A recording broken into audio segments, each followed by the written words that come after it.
पुरानी जली से जली इस्त्री को कैसे नया कर सकते हैं बगैर एक माल के ज़रिए आपको ऐसा तरीका शेयर करूँगी जिससे आपकी ज़िंदगी काफ़ी आसान होने वाली है। बुक्स पे हेयर पिन फेंकने से क्या आपको जो है फ़ायदा हासिल हो सकता है और रेज़र को आप कैसे सेव कर सकते हैं, ये तमाम टिप्स एंड ट्रिक्स देखने के लिए मेरी आज की वीडियो को फुल वॉच कीजिएगा। इसमें बहुत ही अच्छी टिप्स शेयर की हैं। Welcome to my channel. अस्सलाम वालेकुम माय यूट्यूब फैमिली।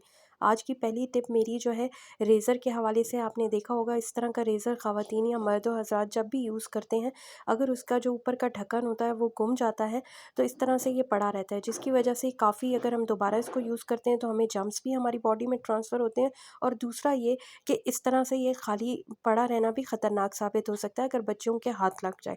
तो इसको कैसे सेव किया जाए और अगर हम इसको कहीं पे साथ लेके जा रहे हैं तो कैसे हम सेव कर सकते हैं, इसके लिए हम क्या करेंगे कि हमारे पास अगर घर में इस तरह से स्ट्रॉ पड़ा हुआ है, ये देखिए स्ट्रॉ इस तरह के तो पड़े ही होते हैं। आपने क्या करना है, उस स्ट्रॉ को बिल्कुल इसके नाप के अकॉर्डिंगली कट कर लेना है कैंची की मदद से। ये देखिए जिस तरह से मैं कट कर रही हूँ, ठीक है। और उसके बाद आपने इस स्ट्रॉ को जो आपने इसके नाप के बराबर काटा था उसको आपने इस तरह से लंबाई की तरफ बिल्कुल बारीकी से कट कर लेना है, जैसे कि मैं कर रही हूँ इस वीडियो में। आपने बिल्कुल वैसे ही करना है। अब ये आपका एक कवर सा तैयार हो गया है। अब आप इसको जो है इसके ऊपर फिक्स कीजिए जिस तरह के मैं कर रही हूँ।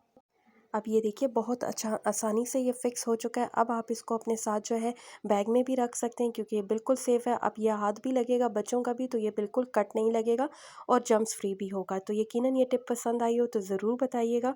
और अगर आप मेरे चैनल पे नए हैं और अभी तक चैनल को सब्सक्राइब नहीं किया तो ज़रूर सब्सक्राइब कीजिए और बेल नोटिफिकेशन को प्रेस करना मत भूलिए। ये मेरी दूसरी टिप है जो कि इस तरह की कुंद कैंची के हवाले से है। आपने देखा होगा अक्सर हमारी किचन की कैंची जो है वो इस तरह से कुंद हो जाती है। ये मैंने पहले स्ट्रॉ कट किया था इससे, लेकिन ये बिल्कुल कट नहीं हो रहा था, फिर मैंने दूसरी सिज़र्स यूज़ की थी। अब इसको हम तेज़ कैसे कर सकते हैं, इस तरह की शीशे की ग्लिटर बॉटल्स आती हैं जो बच्चे अक्सर यूज़ करते हैं।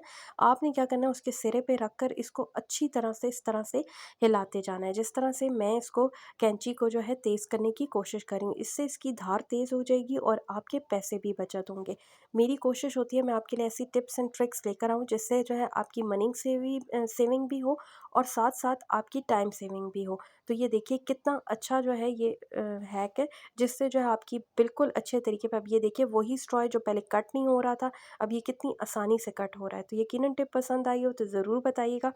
नेक्स्ट टिप की तरफ चलते हैं। ये हमारी टिप जो है बुक्स के हवाले से। आप चाहे स्कूल की बुक्स पढ़ रहे हों बच्चे आपके, या फिर आप खुद जो है कोई इस्लामिक बुक पढ़ रहे हों, तो इस सूरत में क्या होता है कि अगर तो उसमें बुक मार्क लगा होता है तो फिर तो आपके लिए आसानी होती है, लेकिन सम टाइम कुछ बुक्स में बुक मार्क होने के बावजूद वो टूट जाता है तो हमें इस तरह से पढ़ने की निशानी नहीं मिलती कि हमने कहाँ तक पढ़ा है, ठीक है।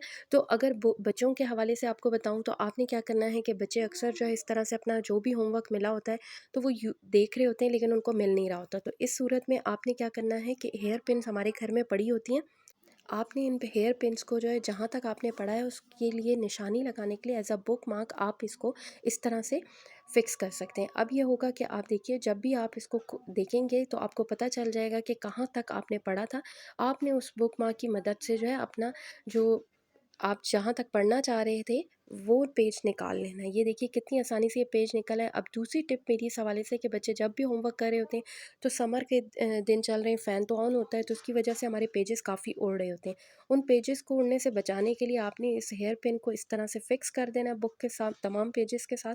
इससे ये होगा कि आप होमवर्क भी ईजिली कर सकेंगे, पेजेस भी नहीं उड़ेंगे और आपका काम मिनटों में हो जाएगा, है ना। ये भी कमाल की टिप। नेक्स्ट टिप मेरी बटन्स के हवाले से। आपने देखा होगा अक्सर जो ख़वातीन सिलाई करती हैं वो बटन अपने पास सेव करती हैं, लेकिन जो एक ही कलर के बटन होते हैं वो काफ़ी मिलने में मुश्किल दरपेश आती है और जब हम ढूंढने लगते हैं तो एक एक करके हमारा काफ़ी टाइम निकल जाता है और अगर यही बटन गुम जाएं तो हमारे पैसों का भी ज़्यादा होता है। तो इससे कैसे निपटा जाए कि हमारे तमाम बटन हमें एक ही जगह पे मिलें और तमाम इकट्ठे हों, ठीक है। तो इसके लिए हमारे पास सेफ्टी पिन्स घर में मौजूद होती हैं, छोटी हों या बड़ी हों, आप उनका इस्तेमाल लाकर इनको जो है एक एक करके जितने भी एक रंग के बटन हैं उनको इस तरह से सेफ्टी पिन में पिरो दीजिए, जिस तरह के यहाँ पे मैं पिरो रही हूँ।